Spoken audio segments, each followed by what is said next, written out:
நான் Jackie Sekar, Jackie டிவிக்காக. இது தி 50 days இந்த 6/2/2026 அன்று ஒளிபரப்பான வெள்ளிக்கிழமை ஒளிபரப்பான நிகழ்ச்சியினுடைய ஒரு விரிவான இல்லை சுருக்கமான ரிவ்யூ தான் இந்த எபிசோடில் இனிமேலாம் பேசுகிறதா இருக்கிறோம். ஓகே, ஸோ விரிவான ஒரு பார்வைக்கு ஸ்டேட் வித் அஸ்.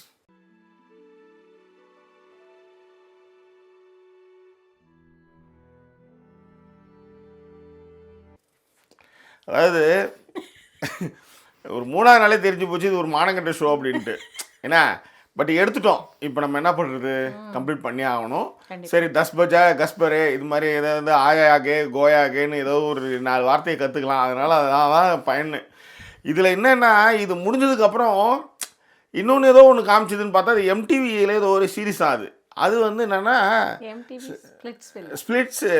நான் வந்து என்னது ஸ்பிட்டு வில்லான்னு நினச்சிக்கிட்டேன். அது துப்புரவு வில்லா போல் இருக்குது. துப்பிட்டே ஏதாவது பண்ணுவானுங்க. அப்புறம் தான் அது ஸ்பிளிட்டு வில்லாமல் பிரித்து வச்சுருக்கானுங்க. பைசா வில்லா, இந்த ஏதோ வில்லான்ட்டு வேறு லெவலில் இருக்குதுப்பா.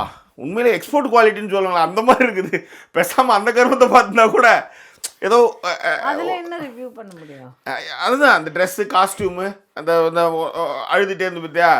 அங்கேருந்து இப்போ வந்து ஒன்று சொல்லுது, இப்போ பாய்ஸ் வந்தால் நல்லாயிருக்கும் அப்படின்னா திடீர்னு பார்த்தா ஒரு எறும்பாடு மாதிரி ஒரு 5 பேர் உள்ளார வரானுங்க டமால்ட்டு. அப்புறம் அவங்க வந்து என்னது பூல் பார்ட்டியாமே. இங்கே பூல் பார்ட்டின்னா இங்கே வந்து என்னது ஹிப்போமோட்டஸ்லாம் வந்து குளிச்சுன்னு கிடக்குது நம்ம ஸ்விம்மிங் பூலில். இது என்ன சொல்கிறது நம்மளுக்கு. அதான் சொல்கிறேன், போகிற இடம்லாம் இந்த மாதிரி வந்திருக்கு. பட் அது ஒரு எபிசோட்னா அப்படி முடிஞ்சதுக்கப்புறம் அதுவே காமிக்க தெரியுமா, உங்கள் ஆர்வத்தை மெச்சுறோம் அப்படின்ற மாதிரி ஒன்று காமிக்கலாம். அந்த மாதிரி காமிச்சு அது வேறு லெவலில் இருக்குது அது. ஸோ பூல் வில்லா அது இருந்துச்சு. ஐ மீன் பூல் பார்ட்டி நானும் சரி ஓகே, இதை நம்ம எடுத்துட்டோம். பட் இதை முடிச்சிடுவோம் நம்ம. இது என்னென்னா என்னத்த சொல்கிறேன்னே எனக்கு தெரில. இருந்தது இல்லை இன்னைக்கு இந்த விஷயத்த பேசும். பட் ஆனால் இன்னைக்கு நடந்த முக்கியமான விஷயத்தை நானே சொல்லிடுறேன் மேடம். ஒரு கேம் ஒன்று வச்சானுங்கப்பா. நம்மளால பேர் நாங்கள் மேடம் நோ இந்த அது வேற இது ரித்துவா ரித்து. அந்த ரித்து என்ன பண்ணிட்டானுங்க, அதாவது இவர் வந்து ஒரு கம்பியில் அப்படியே ஒரு குழா வச்சு அப்படியே எடுத்து வருவாராம். அது குழா டச் ஆச்சுன்னா அதுக்கு சாக்கடிக்குமா. அதான் கேமு. இதில் என்ன ஓலான்னா, இதை செஞ்சால் காசு வந்து ரசிகர்களுக்கு கிடைக்குமா. அதனால் இவங்க வந்து அந்த கையை வச்சுக்கிட்டு அந்த ஒரு கம்பி அங்கே இங்கே ஜில்லு ஜில்லுன்னு ஆடி இருக்கு. அந்த கம்பி உள்ளார அப்படியே எடுத்துகிட்டு போகணும். லைட்டாக அதில் போட்டால் அதுக்கு சாக்கடிக்கும். அது நல்ல வேலை அதை போட்டானுங்க. அதனால் ஓரளவு கொஞ்சம் இதுவாக போச்சுன்னு வச்சுக்கோங்களேன். ஆலாம் பண்ணிச்சு. நம்மளுக்கு சில ரியாக்ஷன்ஸ்லாம் நம்ம வாழ்க்கையில் நம்ம யாரும் நல்லா பழகினாலும் கூட சில ரியாக்ஷன்ஸ் நம்மளுக்கு தெரியாது. ஓ இது வங்காள கடலைனோ இது இப்படின்னா என்ன பண்ணுவோம், அதுக்கு என்ன மாதிரி ரியாக்ஷன் கூட நம்ம யோசிப்போம்ல. இது வந்து அந்த ரியாக்ஷன் வந்து நல்லாவே ஆடலுடன் பாடலை கேட்ட மாதிரி ஒரு ரியாக்ஷன் கொடுத்துச்சு. அது பண்ணாங்க அவங்க. ஆக்சுவலாக அதை வேற சொன்னாங்க, நான் வந்து ரொம்ப மூஞ்சில் ரியாக்ட் பண்ணக்கூடாதுன்னு இருந்தேன். ஏன்னா அப்போ வந்து ஃபைசூக்கு அது வந்து அப்செட் ஆகிடும், அதனால நான் ரியாக்ட் பண்ணாமல் ஓரளவுக்கு இருக்கேன் அப்படிங்கிற மாதிரியும் சொன்னாங்க. சரி, இதுக்கு முன்னாடி என்ன நடந்ததுன்னா, ஃபஸ்ட்டு ஆர்யாவையும் ரஜத்தும் பேசிக்கிறாங்க. நம்ம ஆர்யா கிட்ட எல்லாருமே என்ன சொல்கிறாங்கன்னா, நிக்கி ஓரளவுக்கு வந்து உனக்கான ரூம் கொடுக்க ட்ரை பண்ணுறா, பட் நீ தான் வந்து வரமாட்டேங்கிற அப்படின்னு சொல்லிட்டு எல்லாருமே சொல்கிறாங்க. அப்போ தான் வந்து ஆர்யா கரெக்டாக தான் சொல்கிறாங்க, அவள் என் ஃப்ரெண்ட்ஸுக்கு தான் ரூம் கொடுக்குறா, எனக்கு கிடையாது, என்ன அவள் இன்னுமே அப்படி தான் பார்க்குறா அப்படின்னு சொல்லிட்டு அவங்களுக்கு அந்த பிக் பாஸ் மராத்தி பிக் பாஸ்லேருந்து நடந்த சண்டையை வந்து பேசிக்கிட்டு இருக்காங்க. இந்த பக்கம் பார்த்தீங்கன்னா அஞ்சனாவுக்கும் டிம்பிளுக்கும் சண்டை நடக்குது. அதாவது அஞ்சனா வந்து நான் ஒன்னா தானே இம்பார்ட்டன்ட்ன்றேன், அவங்க வந்து வேற ஒருத்தவங்களை இம்பார்ட்டன்ட்டுன்றாங்கன்ற மாதிரி அங்கே அந்த குரூப்புக்குள்ளார ஒரு பிரச்சனை நடந்துக்கிட்டு இருந்துச்சு. அதன் பிறகு இன்னொரு பக்கம் பார்த்தீங்கன்னா மேக்ஸுக்கு அங்கே ஒருத்தவங்க யாரோ இருக்காங்க போல இருக்கு, பூனம்னு நினைக்கிறேன். அவங்கள வந்து பேசினா இல்லை அவளுக்கு கொஞ்சம் டைம் கொடு அப்படிங்கிறாங்க. அவங்களையும் ஸ்ருதிகா வந்து மேட்சப் பண்ண ட்ரை பண்ணுறாங்க, ஒன்றும் வேலைக்காகல. இதெல்லாம் நடந்துன்னே இருக்கும்போதே தான் ஃபாக்ஸ் மேலேருந்து இறங்கி வராங்க. நேத்தி மாதிரியே ஒரு மாதிரி அழகாக வராங்க. அவங்க வரும்போதே மெஸ்மரைஸ் பண்ணுற மாதிரி தான் வராங்க. ஏன்னா ஃபாக்ஸ்ன்னு பேர் வச்சிருக்கிறதுனால அப்படியா அந்த மாதிரி. அதுதான் இப்போ ஆண்புல ஃபாக்ஸ்னு எப்படி மெஸ்மரைஸ் எறும்பாடு வரும். இப்போ இது இப்படி இப்படி வர்றது அப்படி வரும். கடவுளே. ஸோ அந்த லேடி ஃபாக்ஸ் வருவாங்க, வந்து அவங்க மெஸ்மரைஸ். இவனுங்க வேற அதுவே ஒரு இது மண்டையில் கபாலத்தை மறைச்சிட்டு வருது. இவனுங்க வேற அதுக்கே அலைஞ்சிட்டு இருக்கானு. அது வந்தாலே இந்த ஆம்பளை அடிமானுங்க ஆன்றானுங்க. Boys are like that no ஜாக்கி. இல்லை மேம், அதாவது ஒரு டேஸ்ட் இருக்கு மேடம், எல்லாருக்கும் ஒரு டேஸ்ட் இருக்குது. இப்போ பாருங்க, அந்த கம்பி எடுத்துட்டு போன இடத்துல நம்ம மால் பாருங்க, அது கொடுத்த ரியாக்ஷன்ஸ்லாம் $1 மில்லியன் அதெல்லாம் ஆக்சுவலி. நல்ல வேளை நிக்கி வரல ஜாக்கி. ஐயோ கருமம் அது வராமல் இருந்தது நல்லது ஆக்சுவலி.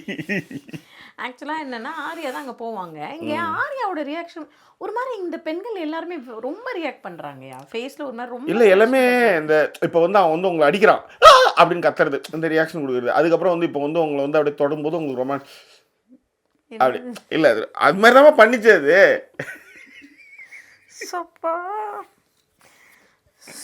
முடியல அது பண்றது, அந்த மாதிரி தான் பண்ணுது. எல்லாமே அப்படிதான் இருக்குங்க. ஏனே தெரியல, அவங்க ரொம்ப ரியாக்ட் பண்றாங்க. இப்ப ஆர்யாவை கூப்பிடுறாருல, இப்ப எனக்கு ஸ்டாக் வைங்களேன், ஏதோ ஒன்று எனக்கு வைங்களேன், ஸ்டாக் தானே இருக்கு, ஏதோ ஒரு ஒயர் கீர் ஏதோ ஒன்று வைங்களேன். எனக்கு இப்போ எனக்கு எலக்ட்ரிக் ஸ்டாக் வைக்கிறாங்க. என்ன நைட்டு வந்து ஒயராகவே எடுத்துருக்கேன், ஃபீலிங்காக இருக்கும். அதேதான். ஸோ இந்த மாதிரி இப்போ எனக்கு வருதுன்னு வச்சுக்கோங்க. இப்போ எனக்கு வைக்கிறீங்க. ஆமாம், இதில் ஒன்றுமே வர தெரியலையே. இதோ தெரியுதே, இதோ ஒயரு, இதில் ஷாக் வைக்கிறியா? ஆமாம், இப்படி ஷாக் வைக்கிறேன். இப்போ எனக்கு வருதுன்னு வச்சுக்கோங்க, அப்படி இது கூட பண்ணலாம். இப்போ இன்னொரு வாட்டி, இப்போ இன்னொரு ஷாக் இருக்குது, அப்படி பண்ணலாம். இன்னும் கொஞ்சம் ஓவராக பண்ணால் வைங்க, ஆமா இப்படி பண்ணலாம். இதெல்லாம் எதிர்பாராமல் நடக்குது. இப்போ நம்மால் அப்படி சரியில்லை. இந்த லவ் ஸ்டோரியில் கைரா தோனி வைப்ரேட்டர் வச்ச கதையாக ரியாக்ஷன் கொடுத்துட்டு இருக்குதுங்க எல்லாம். பட்டு ஷாக் அடிக்குதா இல்லையான்றதை நான் கண்டுபிடிச்சிட்டேன். ஆக்சுவலாக ஒரு சில விஷயங்களை வச்சு நான் கண்டுபிடிச்சிட்டேன். ஆமாம், உண்மையிலே ஷாக் அடிச்சுது, அது எனக்கு தெரிஞ்சுது. நெருங்கிய தோழிகள் அதை பற்றி பர்சனலாக என்கிட்ட சொல்லலாம். எப்படி கண்டுபிடிச்சேன்? என்ன மேடம் நானே பார்த்துட்டேன். எப்படி ஒரு தடவை அது பட்டும் பொழுதும் கிரீன் பட்டன் எரியுது, green light. Exactly, that's a point, right? Yes, you got it, the point, right? Thank you so much. Yeah, okay. So first Arya தான் கண்டுபிடிச்சவங்க பிங்க் பண்ணுங்க, ரைட்? ப்ளீஸ் சொல்லுங்க. நான் தான் கண்டுபிடிச்சேன். அதேதான் நான் என் தோழிகளுக்கு சொன்னேன், வேற என்ன. Fine, okay. ஃபர்ஸ்ட் என்னன்னா ஆர்யா வந்து கூப்பிட்றாரு, வந்து அந்த ஃபாக்ஸ் வந்து ஆர்யாவை கூப்பிட்டு போகிறாங்க இல்லையா, ஆர்யாவுக்கு தான் டயர் பட் ஒரு கோரிக்கை மட்டும் எனக்கு, இந்த சீக்கிரம் முடிச்சிடலாம் மேடம். ஒரு கோரிக்கை, இந்த நிக்கின்னு ஒரு கேரக்டர் இருக்குல்ல, எப்படியாவது எலிமினேட் பண்ணி கூட்டின்னு போயிடுங்களேன். எதுக்குமே ஒத்து வர மாட்டேது மேடம். ஏன்னா இந்த ஊரில் நம்ம பாரு மாதிரியே இருக்கிறாங்க அவங்க. ஆக்சுவலாக எதுக்குமே ஒத்துப்பட்டு வர மாட்டாங்க. இப்போ சுருக்கமாக சொல்லிடுறேன், ஆர்யா அவங்கள தான் சூஸ் பண்ணுவாங்க, அவங்க வரமாட்டேன்னு சொல்லிடுவாங்க. ஆர்யாவும் வந்து கடைசி வரைக்கும் விடாம இருந்துட்டு அதுக்கப்புறம் கடைசியா தான் வேற யாராவது மாத்தட்டுமான்னு கேட்பாங்க. லைன் வந்து ஒத்துக்க மாட்டாரு, அப்படிலாம் மாத்தக்கூடாது. ஆமா, இங்க எனக்கு இன்னொன்னு புரியல, எல்லாமே ஆர்யாவை திட்டுங்க. இதுக்கு எதுக்கு ஆர்யாவை திட்டுங்க? அவங்க யாரை வேணா சூஸ் பண்ணலாம், கேம் ஆடுறதுக்கு தானே வந்திருக்காங்க, அவங்க வந்து தானே ஆகணும். ஓ இவளுக்கு இவ கால் எல்லாத்தையும் எடுத்துட்டு வராங்க பர்சனலா. அவ கால் நாள் பூரா சிகரெட் பிடிச்சிட்டு இருப்பா, நான் இப்ப போய் அவளுக்காக ஷாக் வாங்கிக்கணுமா? இதுக்கும் அதுக்கும் என்ன சம்பந்தம் இருக்கு? டெய்லி ஜட்டி போட்டுட்டே இருக்கா, இதுக்காக நான் போய் சண்டை போட முடியுமா அப்படிங்கிற மாதிரி இருக்கு. ஞாபகம் மேக்ஸுக்கு ஜெட்டி வரலன்றதுக்காக அவர் எல்லாத்தையும் போய் ஜெட்டி கேட்பாரு. அப்படியா? Okay okay okay okay. அதுக்கப்புறம் வந்து ஃபைசு தான் வந்து என் ஜெட்டி தரேன்னு தான் சொல்லுவார். அப்படின்னு சொல்லுவாரா? சரி சரி. நான் வந்து அது எப்படி சொல்கிறது, அது போடாமலே போட்டு போகலாம் அதுக்கு. ஆமாம், பட் ஆனால் இவ்வளோ கூட்டம் இருக்கும்போது கண்டிப்பாக ஜட்டி தேவை மேடம். கரெக்டு. ஆமாம் ஆமாம். ஸோ இது வந்து ஜோக்கு, சீரியஸ். It's joke. அதுதான் துவச்சி போட்டுக்க வேண்டியதாக வேறு வழி கிடையாது. ஏன்னா இவ்வளோ பேர் இருக்கும்போது அதுதான். எஸ் கரெக்டு, சொல்லுங்கள்.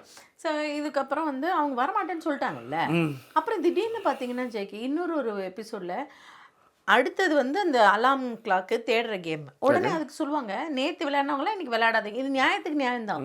அதில் ஆனால் இவங்களும் அந்த கூட இன்னொரு பொண்ணு இருக்குல்ல, அந்த கண்ணு ஒரு மாதிரி இருக்குமே, உங்களுக்கு கூட ஃபர்ஸ்ட் பிடிச்சிருந்தது, இப்போ பிடிக்கவே இல்லை சுத்தமாக. ஐயோ நேற்று கூட ஸ்ரீதேவி பொண்ணு பேருங்க, அவங்க பேர் ஸ்ரீதேவிக்கு ஒரு பொண்ணு இருக்காங்க. ஆமாம், ஜேல ஆரம்பிக்கு ஜீவிதாவா? ஐயோ ஜார்க்கண்டா? ஜான்வி. அவங்க பேரும் ஜான்வி. ஸோ அவங்களும் இவங்களும் அந்த கேமில் கலந்துக்கிட்டே ஆகணும்னுவாங்க. இப்போ அது கலந்துக்கும் போது அப்படியே ஆப்போசிட்டாக ஒன்று பேசுவாங்க, ஃபேன்ஸுக்காக நாங்கள் கலந்துக்கிறோம், அது எப்படி நான் கலந்துக்காமல் இருப்பேன், ஒரு ஃபேன்ஸுக்குன்னா நான் வராமல் இருப்பேன். நான் காலையில் ஷாக்குக்கு வரவே இல்லையம்மா. அதேதான் அது அப்படியே மாற்றி அதுதான் சொல்கிறேன் நான். அப்படியே மாற்றி பேசுகிறேன். முடியுது இல்லை, உங்களால் முடியுமா? முடியவே முடியாது. என்னால் முடியுமா? முடியாது, அவ்வளோதான். சரியா? ஸோ ஆர்யா கூப்பிட்டு இவங்க வரல. உடனே என்ன பண்ணுவாங்க, அந்த டைமில் வந்து ரித்தி வந்து கத்துவாங்க, ஃபேன்ஸுக்காக எவ்வளோ ஷாக் வேணாலும் நான் வாங்கிக்கிறேன் அப்படின்ட்டு உடனே லைன் கூப்பிடுவார், நீ தானே சொன்னேன் வா வாங்கிக்கோ, அப்போ நீ உனக்கு ஒரு பார்ட்னரை கூட்டின்னு வான உடனே தான் ஃபைசு கூப்பிட்டு வருவாங்க. உண்மையிலேயே ஃபைசு ஓரளவுக்கு நல்லா தான் விளையாடுவார், ஒரு சில இடங்களில் தான் வந்து மாற்றுவார். பட் அப்படி இப்படி 50,000 ரூபா ஜெயிச்சிருவாங்க, அவங்களும் பொறுத்துப்பாங்க. ஃபைசுவே பாராட்டுவார். ரித்தி வந்து ரொம்ப இதுவாக இருந்தாங்க, கோஆப்ரேட் பண்ணாங்க எனக்கு அப்படிங்கிற மாதிரி அவர் சொல்லுவார். அவங்களால தான் விளையாட முடிஞ்சுது அப்படிங்கிற மாதிரியான விஷயங்கள்லாம் பேசி முடிச்சிருவாங்க. ஸோ இதுதான் வந்து அங்கே நடந்த விஷயங்கள். அதுக்கப்புறம் திருப்பி கொஞ்ச நேரம் ரெஸ்ட் விட்டாலே இதுங்க ஏதாவது ஒரு சண்டை போடுதுங்க.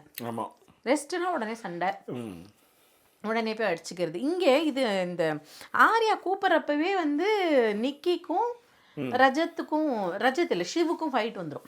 ஷிவு வந்து ஆனால் மூஞ்சி ஒரு மாதிரி வச்சுட்டு தான் பண்ணுவார் ஜாக்கி. நிக்கி அந்த இடத்துல கரெக்டு தான், போட்டோம் அப்படின்னு சொல்லிட்டு நீங்கள் ஏன் நீங்கள் வேணா போங்க அப்படின்ட்டு போட்டோம் அப்படின்னுவார் பின்னாடியிலேருந்து. அதை அவங்க பார்த்துட்டு தான் அவங்க வந்து சண்டை போடுவாங்கன்னு வச்சுக்கோங்களேன். பட் அவங்க ரொம்ப இது பண்ணுறாங்க, நீங்கள் ஜாக்கி சொல்கிற மாதிரி ஓவர் ரியாக்ட், அவங்க எல்லாத்துக்கும் ரியாக்ட் பண்ணுறாங்க. சரியா? ஸோ இந்த சண்டைகள்லாம் முடிஞ்சதுக்கு அப்புறம் தான் வந்து எல்லாருமே ஆர்யாவை திட்டுவாங்கன்னு சொன்னேன் இல்லையா. இதுக்கு நடுவில் ஸ்ருதிகாவை போய் ஆர்யாவை திட்டுவாங்க. ஆர்யாவை திட்டுறதுக்கு என்ன காரணம் இருக்குது? ஸ்ருதிகா ஃபர்ஸ்ட் ஆஃப் ஆல் எனக்கு அவங்கள வந்து ரொம்ப கனெக்ட் ஆக முடியல. அவங்க பண்றதெல்லாம் இன்னும் ஒரு மாதிரி ஜெனிலியா மாதிரி இருக்குது. ஆர்யாவை திட்டுவோம் போது கரெக்டா திட்டுறாங்க, நல்லா தான் பேசுறாங்க. அதுதான் தெரியல. இந்த வியன்னா இருக்கு. எக்ஸாக்ட்லி அதேதான். நீங்கள் பண்ணில் சொல்லில் நிம்பில் கே எண்ணி பண்றான், அவன் தான் என்ன வந்து அடிச்சா அப்படின்ற மாதிரி டப்புன்னு பாருங்க. அந்த மாதிரியான விஷயங்கள்லாம் கொஞ்சம் மாத்துறாங்கன்னு வச்சுக்கோங்களேன். ஸோ அவங்க போய் ஆர்யா கிட்ட கேட்பாங்க, நீ எப்படி வந்து இந்த மாதிரி கூப்பிடலாம் அப்படிங்கிற மாதிரி ஏதோ ஒரு விஷயத்துக்கு சண்டை போடுவாங்க. ஆர்யாவும் பதில் பேசினோடனே உண்மையிலே எனக்கு ஆர்யாவுடைய பாடி லாங்குவேஜை விட ஸ்ருதியோட பாடி லாங்குவேஜ் தான் நல்லா இல்லை. ஆர்யா கொஞ்சம் இதுவாக தான் ஃபர்ஸ்ட் ஆரம்பிப்பாங்க, அதுக்கு ஆரம்பிச்சதுக்கு அப்புறத்துலேருந்து இவங்க கத்திக்கிட்டே இருப்பாங்க. யூ குட் ஸ்டாப் இட் இல்லை, ஒரு ஒரு ஒரு ஒரு இது வந்தோடனே நிறுத்துவோம்ல, அப்படி நிறுத்தவே மாட்டாங்க ஜாக்கி. அவங்க திரும்ப பண்ணிகிட்டே இருப்பாங்க. I don't like it. Even I don't like it. So இந்த கேமில் அவங்க ஜெயிச்சிட்டாங்கன்னு சொன்னேன் இல்லையா. ஸோ அதன் பிறகு தான் வந்து ரித்தியும் ஜெயிச்சிருவாங்க. ஜெயிச்சு முடிச்சதுக்கப்புறம் அடுத்த கேமுக்கு வந்து எல்லாரையும் தயார் பண்ணுவாப்புல நம்ம லயனு. அடுத்த கேம் என்னென்னா கிளாக்ஸ் ஒழிச்சு வச்சுருவார். அப்போ ரெண்டு பேராக வரணும், ரெண்டு பேரும் கிளாக்ஸ் கண்டுபிடிக்கணும், வந்து உடைக்கணும். 20 நிமிஷம் டைம், 2 லட்சம் வரைக்கும் அதுக்கு வந்து நீங்கள் வந்து சம்பாதிக்கலாம். 20 கிளாக் கிட்ட ஒழிச்சு வச்சிருக்காருன்றது என்னுடைய தாட் ப்ராசஸ். ஸோ இவங்க வந்து 20 40 ஐ மீன் சாரி, ஸோ 26 கிளாக் கண்டுபிடிச்சிருவாங்க மொத்தமாக எல்லாருமா சேர்ந்து. அதில் ஃபஸ்ட்டு செலக்ட் ஆனது வந்து கரணும் ஊர்வஷியும். இவங்க தான் விளையாடுறதுக்கு போகணும். அதாவது 2 பார்ட்னர்ஸுமே கிளாக் கண்டுபிடிச்சிடணும், 2 பேருமே வெளியில் ஓடியாந்து உடைக்கணும். வெளியில் ஓடியாரும்போது இவங்க உள்ளார போகணும். ஆமாம், இவங்க 2 பேரும் ஓரளவுக்கு இது பண்ணலாம், அவங்க வராமல் இவங்க வந்துடக்கூடாது. அந்த மாதிரி தான் கேமு. ஊர்வஷியும் கரணும் உடனே கண்டுபிடிச்சிருவாங்க. சரி, இதில் அந்த பாயிண்ட்டை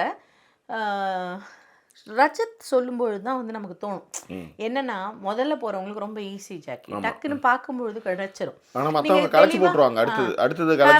ஒரு விஷயம் அனுப்புறீங்க தெளிவா, அவங்க போன உடனே எடுத்துன்னு வந்துடுறாங்க. அதுல கரண் போகும்போதே வந்து செலக்ட் பண்ணுவாரு, அடுத்து நான் வந்து உன்னை கூப்பிட்றேன் போது அப்பதான் வந்து நிக்கி கேட்பாங்க, ஏன் அவங்கள கூப்பிட்றீங்க, எல்லாரும் வரோம், யார் வந்து ப்ளே பண்ணுமோ டக்குன்னு வந்து ஸ்பாட் பிடிக்கிறோன்ட்டு தான் அவங்க வந்து 2 பேராக நின்று ஸ்பாட்ஸ் பிடிக்க ஆரம்பிச்சிருவாங்க. ஸோ இதில் வந்து நல்லா விளையாடினது அப்படின்னு பார்த்தீங்கன்னா கரணும் ஊர்வஷியும் உடனே எடுத்தாங்கன்னு சொன்னாங்க இல்லையா. அதுக்கு ரீசன் இருக்குது. நீங்கள் ஃபஸ்ட்டு போனீங்கன்னா 40 கிளாக் இருக்கும்போது ரொம்ப ஈஸியாக கண்ணுக்கு பட்டுரும் கண்டிப்பாக 2 கிளாக்குமே. அப்படி இல்லை அப்படின்னா இப்போ நம்மளோடைய மேபி மனைவிகளுக்கு தெரிஞ்சிருக்கலாம், இப்போ கணவர்களுக்கு எழுத்தாப்புலேயே தான் இருக்கும், மாத்திரை அங்கேயே தான் இருக்கும், வாட்டர் பாட்டில் இருக்கும், பென் அந்த இடத்துல தான் இருக்கும், ஒரு ஜாக்கெட் எடுத்துகிட்டு வர சொல், அது எல்லாமே அங்கே தான். ஆனாலும் அவங்களுக்கு கண்ணு தெரியாது இல்லையா. போலா ஓயே ஆலாயே போலா ஓயே ஆஜனா. இதில் அந்த பேக்கெட்லேயும் கை விட்டணும், அதே மாதிரி ஹிந்திக்காரங்க மாதிரி நீ பாடுற பற்றியா, என்னால் அதுதான் தாங்க முடியல. என்னது நீங்கள் ஏன் ஃபீல் ஆகிறீங்க, உங்களுக்கு ஷாக் வச்ச மாதிரி சொல்லுங்க சரியா. ஸோ அந்த விஷயத்தில் ஃபஸ்ட்டு போனவங்களும் சரி, அதன் பிறகு இவர் ஷிவோட போகிற அந்த பொண்ணு, அந்த அப்சராவா அது ஏதோ ஏழை தாங்க பேர் ஆரம்பிக்கும், அந்த பொண்ணு பேர் ஆருஷியா அப்சராவான்னு தெரில. அந்த பொண்ணு வந்து போகும்பொழுது மடான்னு இடிச்சுக்கும் ஜாக்கி, கதவு வந்து க்ளீனாக இருந்ததுனால அந்த கண்ணாடி வந்து நம்ம நிறைய நேரத்தில் இடிச்சுக்கும், அதனால தான் வந்து எழுதியிருப்பாங்க. அதாவது ஸோ அந்த கண்ணாடிலாம் இடிச்சுக்குவாங்க. பட் எல்லாருமே ஓரளவு கண்டுபிடிச்சிருவாங்க. 26 இதுதான் நடக்கும். ஸ்ருதிகா அந்தளவுக்கு ஒன்றும் கண்டுபிடிக்க மாட்டாங்க, தேடிட்டே இருப்பாங்க. அவங்களோட பார்ட்னர் தான் அவங்களுக்கு எடுத்து கொடுப்பாங்க. ஸோ இதுதான் நடந்த விஷயங்கள். அதுக்கப்புறம் கிட்டத்தட்ட வந்து ஒரு 5,15,000 கிட்ட இப்போ வந்து ஃப்ளான்ஸுக்காக இவங்க எல்லாம் பணம் சேர்ந்துட்டாங்க. இப்போ நாளைக்கு என்னடா கதை அப்படின்னு பார்த்தீங்கன்னா, நாளைக்கும் வந்து இந்த மாதிரி தப்பாக சூஸ் பண்ணிட்டாங்க, வேறு வழி இல்லை. பட் கனெக்ட் வேணுன்றதுக்காக தான், நீங்கள் கவலைப்படாதீங்க. பட் அதுக்கப்புறம் அதான் அந்த துப்புர வில்லா பார்த்துருக்கலாம் பேசாமல். ஸ்பிளிட்டு பிரிக்கிற வில்லா பார்த்துருக்கலாம். வேற லெவலில் இருக்குது ஆக்சுவலி. அதுவும் நல்லா இருந்திருக்கும்.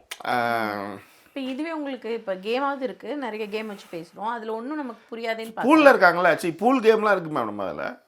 ஆமாம் சார். பட் சரி, ஓகே. அது வேறு சீசன் 16 எபிசோடு.